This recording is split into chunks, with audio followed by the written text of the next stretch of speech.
দেখুন দেখুন কত সুন্দর সুন্দর মাছ এখানে বেড়ারা বাজারজাত করছেন এবং মাছগুলা কিভাবে বাজারজাত করছেন একটু সুন্দরভাবে দেখুন। হাই হাই কি নিয়ে এসেছেন, কি নিয়ে এসেছেন? কাউন মাছ হাই হাই হাই হাই হাই কটা পাইছেন আপনি? চারটেই? 4 পিস।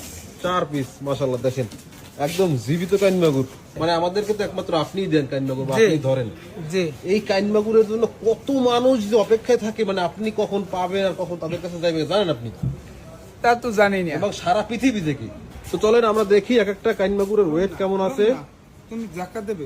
হ্যাঁ, এই হচ্ছে এক পিস, এই একটা ওয়েট আছে 4 কেজি 100। তো দর্শক এই যে মাছ 4 পিস 15 কেজি 700 গ্রাম। জানি না আপনারা যারা ভিডিও দেখতেছেন আপনাদেরকে দিতে পারবো কিনা, কারণ এটা হচ্ছে এখন একদম সিজনের শেষ সময়। সো যারা হচ্ছে কাইন মাগুর খুঁজেন বা কাইন মাগুর পছন্দ করেন অবশ্যই যোগাযোগ করবেন। মাছের দাম যাই হোক না কেন, এর পেটের মধ্যে থাকা বায়ুথলির দাম কিন্তু লাখ টাকা, যা দিয়ে তৈরি হয় সার্জিক্যাল সুতা জাতীয় আইটেম। তাই তো ফিশারি ঘাটে আসলেই দেখতে পাবেন যে বিক্রেতারা সামুদ্রিক দামি মাছসমূহ বিক্রির পূর্বেই এর পেট কেটে বায়ুথলিগুলো রেখে দিচ্ছে।